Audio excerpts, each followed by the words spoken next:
Bom, pessoal, boa tarde, né? Meu nome é Ronaldo, sou professor da UFRN. Já começou a compartilhar ou não? Não, né? Tá com... Agora sim, abriu na tela do PowerPoint. Ah, Precisa colocar em modo. Agora foi. tá. Bom, eu fiz isso aqui, né? É, Bom, eu vou falar então sobre um pouquinho do Ecopático, o EcoSim, né? Que é o software que a gente usa para fazer modelos, né? Então, esses modelos, esse modelo do Ecopático, o EcoSim que eu vou apresentar, foi feito pelo Leonardo Capitani. O Léo não sabia se ia poder participar, porque está trabalhando na Suíça, mas ele está aí na nossa live, né? Qualquer coisa ele entra também para falar.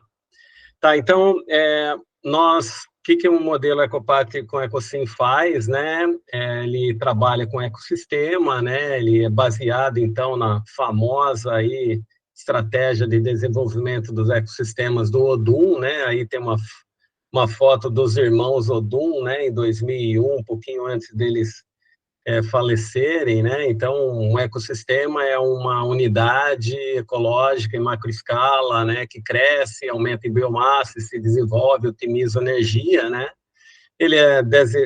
O desenvolvimento dele é termodinamicamente limitado, isso é, o consumo tem que ser bem maior do que a produção, né? Ele se autorregula por conta das relações tróficas, aumenta uma espécie, diminui outra, né?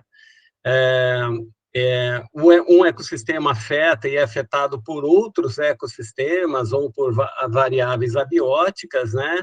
Porque todos os ecossistemas são abertos, né? Então, é só uma introduçãozinha para a gente lembrar disso, né? Principalmente pelo fato que o ecossistema é uma unidade ecológica.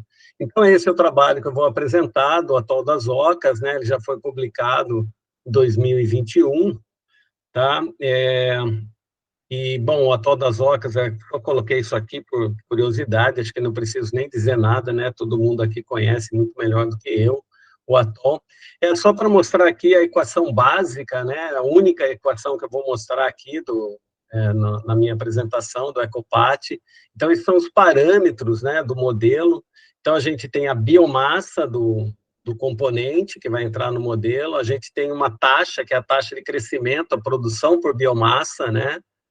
da, desse elemento, né? Aí nós temos um parâmetro chamado eficiência ecotrófica, que é um parâmetro que varia de 0 a 1, tá?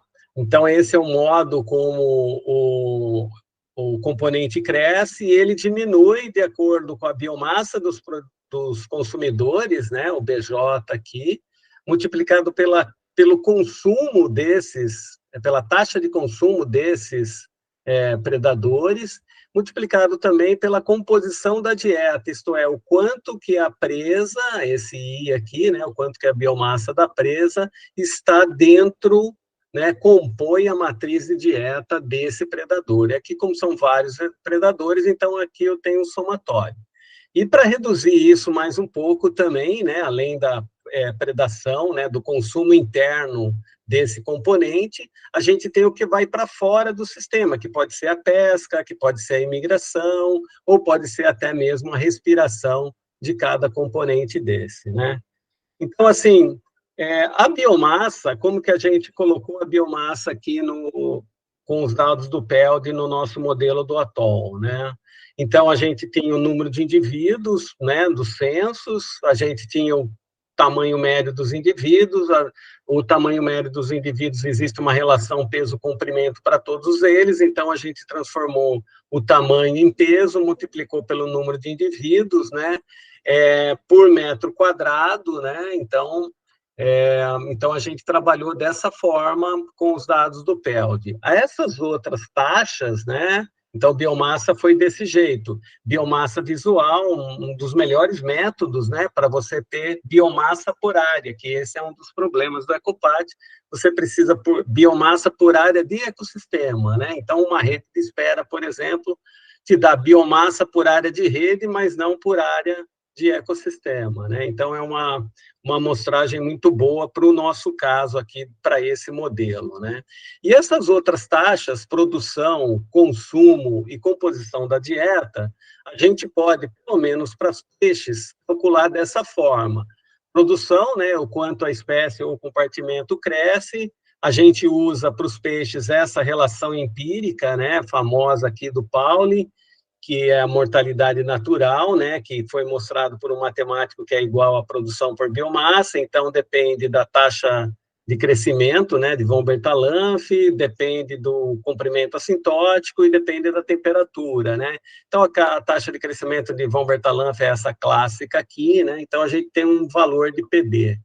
O valor de QB, né, que é o quanto o organismo consome em relação ao próprio peso dele, tem uma relação empírica aqui, que é o peso infinito, a temperatura, o índice da ladeira caudal, que é esse índice aqui, é a superfície dividido por H2, né, pela altura da nadadeira, né? Então, vocês veem que um atum tem um índice de nadadeira muito maior do que essa espécie aqui, então o atum é muito mais veloz, então a taxa de consumo dele é influenciada por isso também, e aqui, se ele é herbívoro, se ele é detritívoro, ou se ele não é nenhum dos dois, tá? De qualquer forma, né, esse o quanto o organismo consome em relação ao peso dele, calculado, é uma taxa que a gente calcula assim, por exemplo, eu peso 70 quilos, eu como 1 quilo de comida por dia, mais ou menos, então, no ano, eu como 365 quilos, né? Então, 365 dividido pelos 70 quilos, isso vai dar mais ou menos 5, alguma coisa. Então, a minha taxa de consumo por biomassa, durante o ano, eu como 5 vezes o meu próprio peso. Então, é algo nesse estilo, assim, um tubarão aqui, pelos cálculos que a gente tem, pelos ecopates, vários modelos ecopates publicados, a taxa de consumo de um tubarão, ela está variando entre 3 e 5, né? Não sei se isso é tão correto, mas, de qualquer forma, são esses os valores que a gente tem na literatura, inclusive no nosso modelo, né? E a composição da dieta é uma matriz básica, né? Que você tem os predadores nas colunas e os consumidores, né, nas colunas e as presas nas linhas, né, e aí você divide por porcentagem, né, então a soma disso tudo tem que dar 100%, né, dentro do seu modelo, né, do seu ecossistema que você formou. Só para vocês terem uma ideia como que a gente montou os dados, né, que dados a gente usou para o atol, o fitoplâncton, a biomassa foi um valor médio entre 2002 e 2012, que a gente pegou nesse site aqui no NOAA, né? A produção por biomassa a gente pegou nessa publicação aqui, transformou isso através de algumas equações de transformação, né, que é micrograma de carbono por litro por dia, né, então a gente fez as transformações para passar por grama por metro quadrado por ano, né. Alga turf de Ginéia, a gente pegou uns trabalhos do Guilherme, né, de 2015, produção por biomassa, a gente usou esse trabalho, além de algum outro aí, e grama por carbono, para transformar grama de carbono por grama de peso úmido, a gente usou essa taxa de conversão, né? Então, aqui a gente vê os outros, né, compartimentos dos dados do modelo do atol. Aqui a gente faz alguns agrupamentos, né? Então, no Lirus aqui, a gente tinha 3 espécies, até 2 espécies de Panulirus, mais uma outra aqui espécie, juntamos tudo num grupo, foi uma amostragem local, e o PB e o QB a gente pegou de outros modelos Ecopat, né? E a dieta a gente usou conteúdo estomacal e dieta de isótopo desses artigos aqui. Então, essas taxas aqui, elas podem vir de outro modelo. O que não pode vir de outro modelo é justamente a biomassa, né? Para alguns grupos de macroinvertebrados, o próprio Ecopat estimou, isso é possível de ser feito, eu não vou entrar em detalhes aqui, mas algumas espécies, alguns compartimentos o Ecopat pode estimar.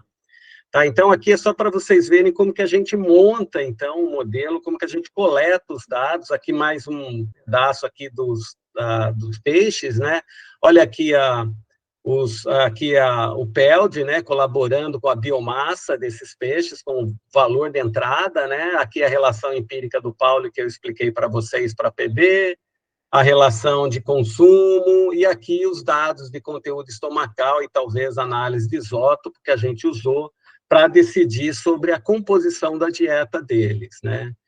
E o modelo Ecopat, ele tem uma suposição, né, uma inferência muito forte, que é um modelo de equilíbrio. Então, tudo que entra no compartimento tem que sair, né? Então, você tem que equilibrar, um modelo de equilíbrio do sistema, né? Então, o sistema ele fica equilibrado, né? O resultado é esse aqui, então a gente quantificou, cada componente desse está quantificado em biomassa, tem uma produção, um consumo, uma dieta exata, a gente pode até ver por aqui, né? Qual que é a dieta de cada um desses componentes, né? Então, aqui tem o primeiro nível trófico, vai subindo, então, na teia trófica aqui, né? Aqui uma figura toda bonitinha, né? E aqui a biomassa, o tamanho das figuras aqui, da bolinha aqui, depende um pouquinho da biomassa. Então, a gente tem essa abordagem. Aqui, obviamente, não tem a ligação de todos os componentes até o detrito, porque senão a figura ia ficar muito ruim, né? Porque ia ficar cheia aí de traços, tá? Aqui é o Ecopat, depois que você faz o modelo, né, estático, equilibrado, daí você pode simulá-lo na versão temporal, que chama EcoSim, né? E nesse momento se você tem dados observados numa série temporal, como é o caso do PELD, você então consegue calibrar o modelo. Então vocês veem aqui o Lutijanos, né? Isso aqui é o modelo e esses são os dados observados, né, que a gente tem na série temporal aí do PELD, né? Então, podem ver que o Carangide aqui, o ajuste não ficou tão bom, né? Porque ele deu essa subida e o modelo aqui não subiu, né? Então, alguns ajustes são melhores do que outros, né? Então, a gente faz essa calibração é feita no EcoSim, alterando um parâmetro, que eu não vou mostrar aqui a equação, mas é um parâmetro de vulnerabilidade que é relacionado ao controle trófico, se é top-down, se é bottom-up, aquela relação, né? Então, quanto maior essa série temporal, melhor vai ficar essa calibração, melhor vai ficar, mais confiável vão ficar as nossas simulações do futuro, porque aí você calibrou bem o seu modelo, né? Então, é por isso que o PELD é importante para que que a gente possa, ano a ano, melhorando o ajuste do modelo aos dados e, com isso, fazer melhores previsões. Tá certo? Bom, o que a gente faz a previsão, isso que a gente fez no modelo do Atoll, né? Do aquecimento. Bom, acho que todo mundo conhece, né? Um nicho termal, né? Então, as espécies têm uma temperatura ótima, uma temperatura que elas toleram e uma temperatura que elas não toleram mais, né? Então, o que a gente fez? A gente pegou dados do nicho termal dessas espécies, ou grandes grupos no Aquamaps, e pegamos dados do IPCC para o Atol das Ocas, né? Da temperatura do Atol das Ocas até 2100. Usamos, então, 3 modelos do IPCC, já vou falar já deles, né? Então, esses são os nichos termais de cada uma dos nossos grupos, né? Então, os tubarões, os predadores generalistas, os peixes invertívoros, as espécies estão aqui embaixo, né? Então, é só para a gente ter uma ideia. Então, o que o modelo faz? Você tem um nicho termal para cada compartimento, o modelo inicial assume que as espécies estão no ótimo. Quando você simula, colocando os valores de temperatura futuros que vão aumentando a temperatura, né, os dados do IPCC, essa alteração, essa saída do ótimo, vai fazer com que a taxa de consumo das espécies diminua. Diminuindo a taxa de consumo das espécies, isso vai por cascata trófica para outros componentes, e o próprio componente também vai poder diminuir ou até aumentar, às vezes aumentando por cascata trófica, mesmo ele diminuindo o seu consumo, tá? Tudo isso vem do Aquamaps, né? Ou se você tiver, o que seria ideal, informações mais locais, né?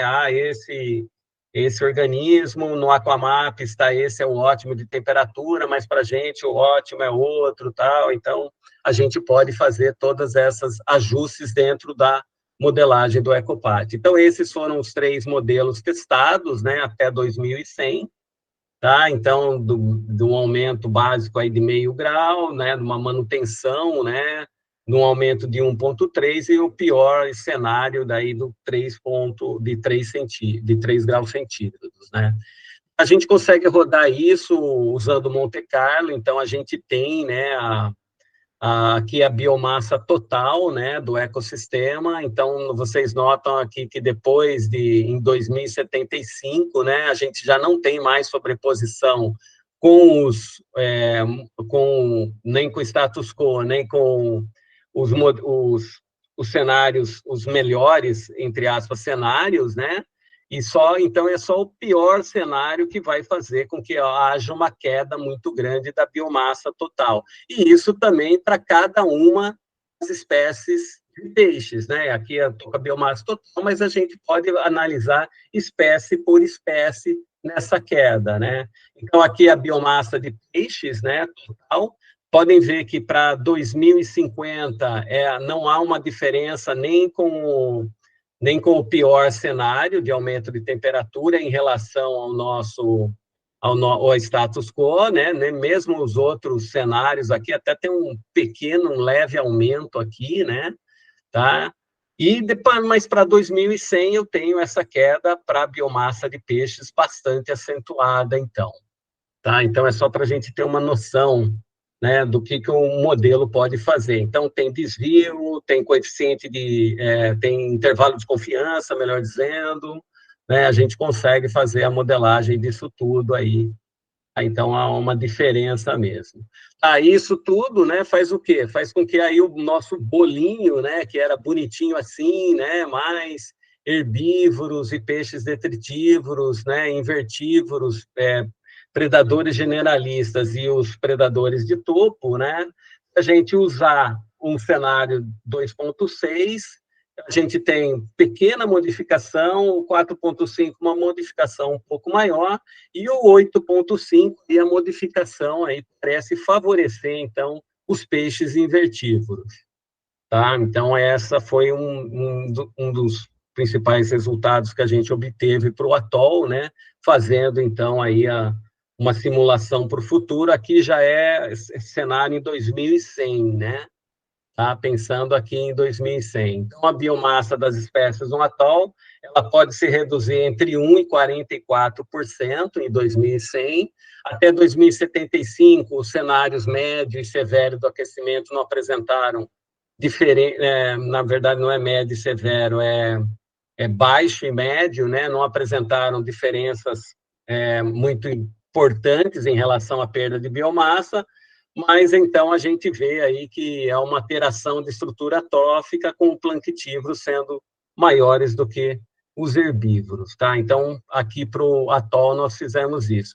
Esse ano, né, o Léo e mais uma pós-doc argentina, Camila, aí, né, nós nos juntamos novamente e fizemos um modelo, usamos o mesmo modelo do atol, com algumas modificações que o Leonardo fez, e ao invés de aplicar os cenários do IPCC, nós aplicamos algumas heat waves, né, algumas ondas de calor, mudando a duração dessa onda de calor, mudando a intensidade dessa onda de calor, né, essa é uma parte que a Camila sabia manusear bem, né, pegar aí as previsões para isso muito bem.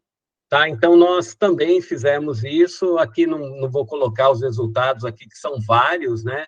E nós simulamos, nesse caso, ao invés de calibrar um modelo, porque a gente tentou calibrar e não ficou bom, isso significa que a nossa calibração, né, o modelo ficou muito longe dos dados observados. Então, o que a gente fez? A gente modificou um parâmetro dentro do EcoSim. Nós colocamos como se forçamos o modelo a ser bottom-up, control, e rodamos o modelo. Forçamos o modelo a ser mixed control, né, tanto bottom-up como top-down, que é o default do EcoPath, e rodamos o modelo. E forçamos o modelo a ser top-down, né, e rodamos o modelo. Isso com cenários de grande heat waves, de fortes heat waves, moderadas, de longas, de curtas, e a gente viu, então, que um problema um grande problema nosso, assim, né, considerando perda de biomassa, seria em condições top-down. Condições bottom-up, elas conseguem modular o impacto, ou seja, absorver melhor o impacto das ondas de calor, mas numa condição top-down, as reduções de biomassa variaram até 15%, né? Que também não é tanto assim, se a gente for pensar em impacto, né? Tá, então, a gente fez isso para até 2042, essa nossa simulação. Aqui não foi até 2100. Bom, então, o que eu posso falar? Né? Que o PELD e os dados ajudam a alimentar o modelo, né? Tem até alguns projetos que chamam Model Oriented Project, né? O projeto orientado pelo modelo. Acho que isso é interessante, né? Porque quando você fala que você vai fazer um monitoramento, você fala, ó, esse monitoramento ajuda no modelo, e esse modelo, então, vai nos dar essa e essa resposta. Então, essa é uma justificativa a mais para você continuar o monitoramento, né? Se a gente aplicar se a gente fizer esse modelo para as 4 ilhas aí que nós estamos estudando, né, que o PELD estuda, a gente pode tentar buscar padrões emergentes e comuns a essas ilhas, né? A gente pode usar cenários de impacto comuns, né? Então, no caso, a gente pode usar esforço pesqueiro, a gente pode usar global warming para todas elas também, né? Heat waves, então a gente pode fazer, ó, nessa ilha parece aguentar mais, essa ilha aguenta menos, né? E a gente pode estudar, então, as diferenças desses ecossistemas em macro escala, é possível fazer isso. O caso que se a gente estuda isótopos, né, a gente tem mais certeza sobre as cadeias tróficas, principalmente de detritívoro, né, se o sinal isotópico de detritívoro ou de produtores são diferentes, a gente consegue acertar de uma forma muito mais refinada, né, a matriz de dieta das espécies, né. Eu, durante esse slide, eu fui escrevendo aí durante as apresentações, fiquei pensando até se não dava para fazer um ecopat, ao invés de usar os dados de biomassa, do pessoal que mergulha lá, né? Será que a gente não dava para fazer um usando os dados do pessoal da ciência cidadã? Né? A gente tem um ecopat publicado com informações que nós tiramos de entrevistas com pescadores, né? Então, quem sabe a gente não pode, no futuro, pensar em algo assim, e se a gente fosse fazer, né? Porque daí só tem foto de tubarão. Só que para você sustentar um tubarão de 100 quilos, você precisa de, pelo menos, 1 tonelada de peixes para esse tubarão comer, pensando numa passagem de nível trófico, né? Numa assimilação de nível trófico de 10%, né? Então, se você tem um tubarão no ecossistema, é porque aquele ecossistema está bem saudável, porque ele tem que ter a parte de baixo, que, por consequentemente, tem que ter a parte de baixo, para formar, então, a nossa pirâmide trófica. Talvez isso aí, com os dados que são passados aí pelos cientistas cidadãos, né? Quem sabe a gente não consegue pensar em algo nesse sentido, que seria totalmente inédito, né? Uma coisa que talvez a gente possa fazer também é pegar os sensores de temperatura local e comparar esses sensores com os dados previstos pelo IPCC, que é para saber se está acertando para a nossa localidade, né? Para saber se vale mesmo a pena, né? Porque o IPCC, ele é um modelo igual a isso que eu estava explicando do Ecosim.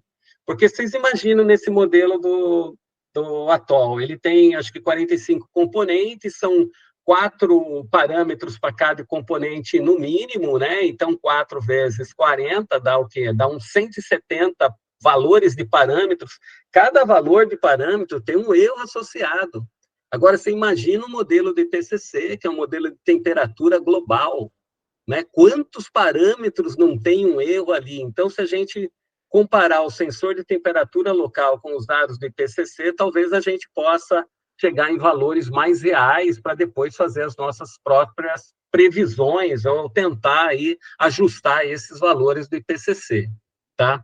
Existe um módulo do Ecopat do Ecopat com o EcoStream, que chama EcoSpace, que espacializa, então, a teia trófica. Você consegue colocar habitats, consegue dizer a pesca só ocorre aqui eu fechei para pesca, aqui esses peixes se acomodam mais aqui.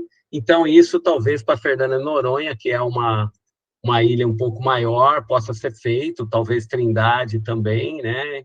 Então, eu não vejo isso ser feito para o atol das Rocas e nem para São Pedro e São Paulo, né, que é muito pequeno, né, cabe numa única imagem de satélite, então acho que não vale muito a pena, né.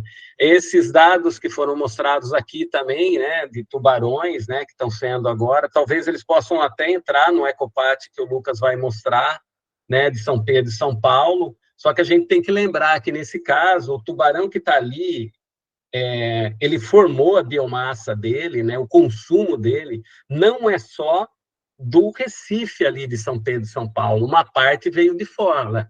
Isso tem jeito de consertar no modelo, porque na matriz de composição da dieta você pode colocar isso como um importe, né? Mas esses dados eles podem até ser usados, né? Para o modelo. Eu estava pensando também na apresentação do Juan, né, que ele fez os modelos populacionais para as espécies mais abundantes, né? Eu estava pensando, se a gente, na hora de fazer o ajuste do modelo, se ao invés de colocar os dados observados, a gente colocasse o modelo populacional, será que isso a gente não conseguiria um ajuste melhor? Será que isso... Então, assim, coisas que eu nunca vi fazer, que se a gente fizesse, talvez podia comparar as duas calibrações, né? Quem sabe até aí a gente consegue, aí seria original de ser feito também, tá? E aí agora, né, nessa última apresentação, que foi feita aí pela Silvia e a Giovana, eu estava pensando, porque tem um outro módulo do Ecopat, que também nunca foi usado no Brasil, assim como o EcoSpace, que chama EcoTrace. O EcoTrace eu já vi aplicações com mercúrio, né, acho que 2 trabalhos publicados com mercúrio, porque ele trabalha com esse biomagnificação, né, que fala. Então, eu nunca usei, né, mas está aí o módulo, tem vários especialistas nisso no mundo, a gente podia tentar fazer isso aí para o gamberdisco, ciguatero, os dinoflagelados aí de modo geral, isso talvez possa ser feito, tá? Então, essas são observações, né? Porque assim, tudo que é feito aqui, né, tudo que é feito nesses modelos depende de todas as coletas que foram mostradas aqui, praticamente todas elas, quase nada fica de fora. Tá? Uma coisa que o modelo Ecopat, nosso trabalho do modelo Ecopat, ele deu essas aí, acho que o Cadu até deu entrevista para um desses sites aí, não sei se foi National Geographic. Eu só sei que eu fiquei pensando nisso ano passado, esse pau de cidade fantasma, e olha, sinceramente, eu não gostei muito dessa história, sabe? Eu não sei se isso causa essa história, eu sei que notícia ruim vem demais, tá certo? Mas, assim, eu queria pedir para vocês, né, para quem sempre trabalha com a mídia, tentar mudar um pouquinho essas manchetes, né, tentar deixar, olha, o nosso problema mesmo para essa simulação, ela começa em 2075, né, então, assim, ao invés de falar que tudo vai ser dizimado, se a gente sempre tentasse, olha, nós estamos com desafios para a biodiversidade, né, então, assim, deixar destacado que ainda tem tempo da gente recuperar, né? O Longo até deu uma entrevista aqui para a Record local, foi bem feito, né? No começo a gente achava que não ia ser, não, eles deram uma boa entrevista, uma entrevista, assim, positiva, do tipo, olha, dá tempo da gente salvar o planeta, salvar esses ecossistemas, isso, porque esse tipo de manchete muito, muito forte, né? O pessoal mais velho vai se lembrar aí Notícias Populares, né? Era um jornal que a gente brincava, né? Que se espremesse saía sangue, né? Então, vocês veem aí um jornal aí da década de 70, 80, né? Do século passado, né? Então, essas notícias muito, eu não sei, eu gostei quando eu vi essas reportagens, mas depois eu falei, poxa, a manchete poderia ter sido um pouquinho, né? Então, queria só falar isso para vocês, né? Mais uma vez, muito obrigado. Fazer aqui o meu merchan aqui do Raul Gil, né? Então, eu vou dar um curso de Ecopat de 25 a 29 de novembro. Esse curso está dentro de uma disciplina, então, se você faz pós-graduação, quiser vir aqui para Natal, o curso vai ser presencial. Só que desse curso, nós vamos ter 3 aulas remotas, 3 manhãs, e essas aulas remotas vão ser dadas pela Marcela Nascimento, que é uma brasileira que está trabalhando na Alemanha agora, numa instituição lá na Alemanha, então ela vai ensinar a fazer modelos EcoSpace, e eu vou ensinar esse básico do EcoPath que eu expliquei aqui, é sempre em cima do computador, né, com dados que a gente vai criando. Se tiver já uma ideia de dados, traz aí também, a gente já faz um modelo preliminar, né? Então tá aí a foto do Capitânia aí, que foi o mago aí do Atol das Ocas. Bom, acho que era isso então que eu tinha que dizer, tá? Obrigada, Ronaldo. Só para falar que não tem tempo, Naísa, peraí. Também concordo com você, Ronaldo. Eu não dei nenhuma entrevista desse aí, não, tá? Esse assunto aí Não? é vocês, Capitani, Lucas, Gui que fala isso aí de problema dos modelos, né? Mas concordo com você que essas perspectivas negativas não são muito bem. Mas aí tem aquele problema do jornalista, né? Falar com o jornalista é um problema. Uhum. Só uma coisa aqui que a Anaísa vai passar para o Lucas. Tem várias coisas para falar, a gente tenta falar no fim. Mas é o seguinte, não tem uma ferramenta. Imagina a gente botar no site do PELD, ou em qualquer lugar, que qualquer leigo vai ver aquele modelinho de vocês, ou outros que a gente vai fazer aí das ilhas, e ele seja... A primeira coisa é aquilo que a gente já falou, né? O modelo já estamos botando como objetivo, quanto mais calibrar, mais robusto fica. Então o modelo fica ali a vida toda, né, para ser calibrado. Mas outra coisa é botar um modelo daquele ali de cadeia trófica, alguma coisa que seja interativa, que qualquer um possa entrar leigo e ficar vendo ali, entender. Se aquecer, acontece isso. Se a pesca aumentar, alguma coisa interativa, alguma ferramenta interativa que seja para qualquer um leigo ver assim. Leigo quase, né? Existe um negócio desse, não?